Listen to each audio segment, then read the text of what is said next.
संगतां दे साथे बिल्कुल छाना कीती। असां सिर ते सेक झलेंदे रहे पर नजर उतां ना कीती।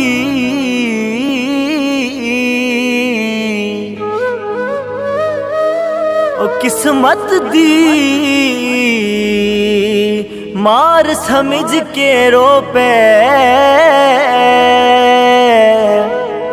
ते कचूं ते चाना कीती। सानू डुबदियां वेख मायूसियां विच लम्मी लगदियां बाना कीती।